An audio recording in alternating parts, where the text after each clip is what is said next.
Welcome back to Country Tough with Brandy Von Holten. Today I have a guest that's been around us for at least 10 years, okay, here at Von Holten Ranch, and we're going to get into all the different things that she has done here.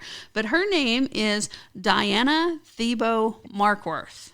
Okay, so it is Markworth and not Marksworth, right? Right, there's no S in there. No S in there. Okay, so Diana, oh my goodness, Diana is a Mustang. She's a Mustang wealth of knowledge. She has done so many different things with Mustangs. But here at Von Holten Ranch, oh my gosh, you have done, oh my God, our Cowgirl Challenges. You have done, ETS, AHCA, EXCA, I don't know if you've done CT2V. I think you've taken clinics here. You've taken clinics that I've done. Yep. I think you've taken clinics at Lee Hart. Have you done a Lee Hart clinic here? Yes, and then I came and watched Wileen there also. I don't think I participated. I think I was just auditor. Yeah, you have done so many. I mean, you have been a competitor. You have taken clinics. You've camped. You have you've been a judge. You've done all sorts of stuff with us. And then the biggest thing that you did here was you were our first wedding before we had the wedding barn. Yes, that was quite an experience. Oh, man. Yeah, the weather, man, in November, it's either wonderful or it's not. And the weekend that you got married on, it was brutally cold. I remember that. So, yeah, I think it was the worst weekend in November that year. Yeah. And then your husband, we used to host these 5Ks, and one time I had a scary one, and I even had him out in the woods with a Jason mask on or something with, I don't know, a machete or a chainsaw or something. Yeah. And you've even done kickboxing with me. You have literally done a couple. Yeah. You've done some crazy things with me. You haven't done a Chicks in the Sticks yet, and I think that's about it. But everything else, you're like, what's Brandy doing? So yeah, I missed the Cowgirl Challenges, but yes, that was probably the funnest. Yeah. Okay, but the stuff that we offer here, that is nothing even. That's just like a little sprinkle into everything that you do. So let's go ahead and tell them about what all you do. Tell them your past with your Mustangs and what all else you've done. Well, I started adopting Mustangs in 1989 with my first Mustang, who was a young stallion. He stayed a stallion his whole life. But we competed in everything. We had done eventing, some dressage, dabbled a little bit in endurance, started trick riding when I was 41 on him.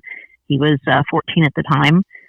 Had done parades, trail rides, clinics, a lot of fun shows, a little bit of everything. He was broke to drive, and I gave lessons on him. He was just a good all-around horse.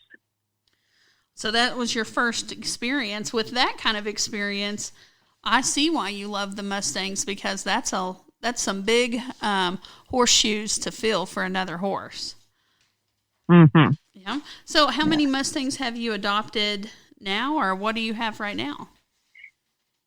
Well, probably throughout these years, since 89, I've probably adopted 100 horses. Some of them I've jumbled and sold. Some of them I've kept and have passed away by now. My first one passed away back in 2016. And then I was on a quest to find another one from the same herd. So I ended up driving all the way to California and got another one from the exact same herd, who was actually born. I got him a year later, and he was born the year my first horse died. And now we are dabbling in about as much stuff as we can do.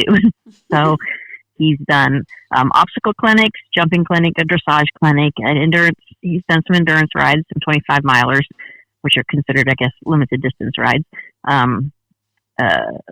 Shooting clinic. I'm in the process of breaking him to drive.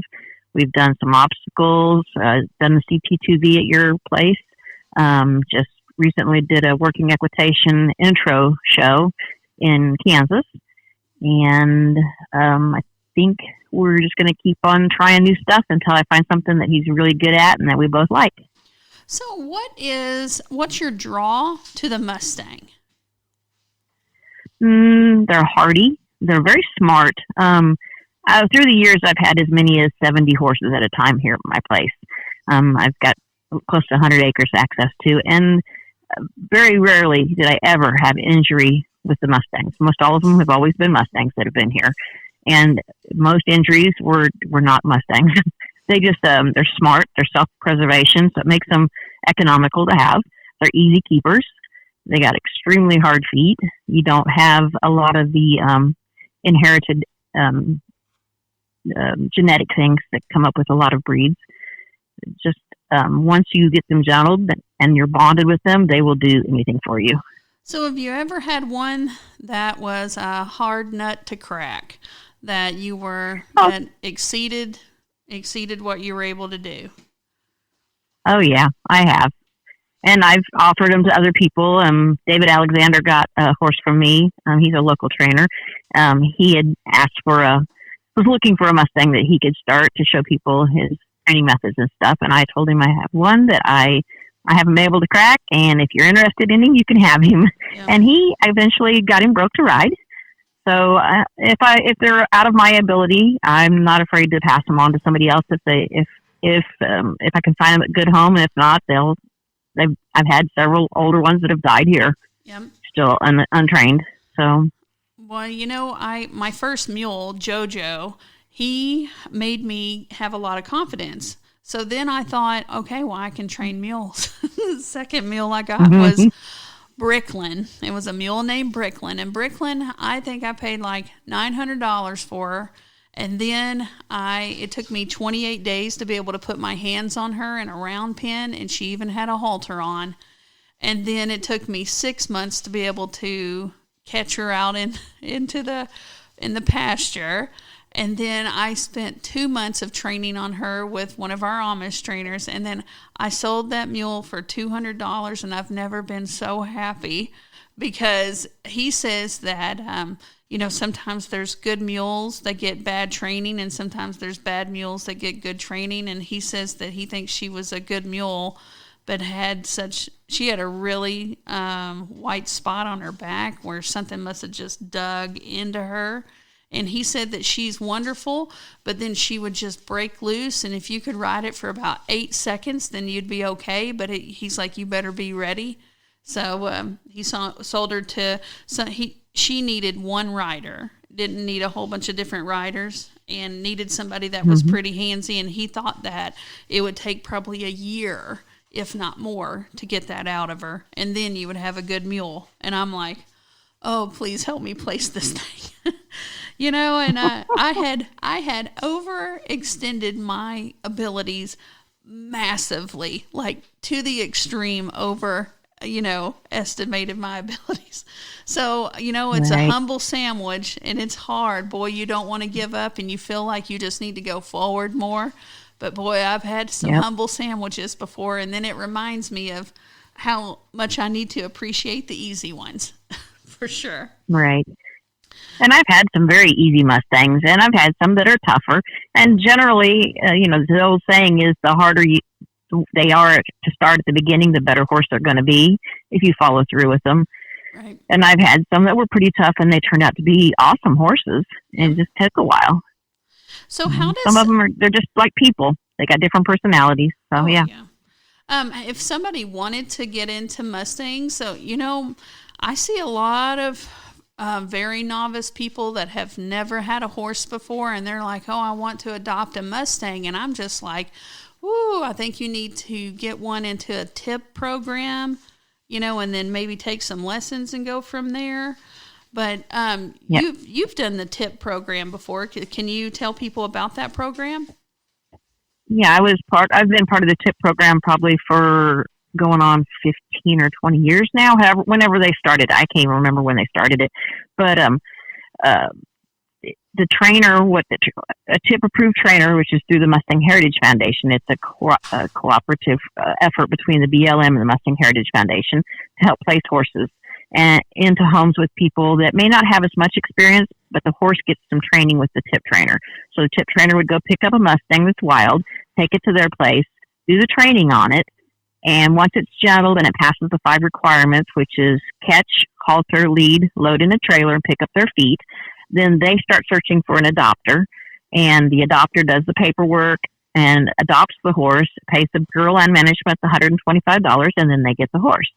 And the bonus is the trainer gets paid from the Mustang Heritage Foundation, so the new adopter does not have to pay for that training, and the new adopter only has to have 5-foot-tall fence. Whereas if you went and got a wild one that's an adult horse, you have to have a 6-foot-tall fence. And then it helps beginners and new people that are not familiar with Mustangs or don't have the facilities. It helps them to be able to get a Mustang that's already got a head start and it's been gentled. Okay. So you have just recently got selected for a pretty big deal, right? Like there's a huge Mustang, an extravaganza. Yeah. What is that event called? And tell me what all you're going to be doing there. Okay, it's called the Mustang Summitt, and from what I'm gathering, I've seen there's been several of them around. There was one out in California when Lusanne Fear rode her Mustangs from Delaware to California, and at the end there was this Equus Festival, and they had a Mustang Summitt there. But the one in West Cliff, Colorado, September 29th through October 1st, they're going to have clinicians, they're going to have singers, they're going to have speakers, they're going to have other trainers doing demos.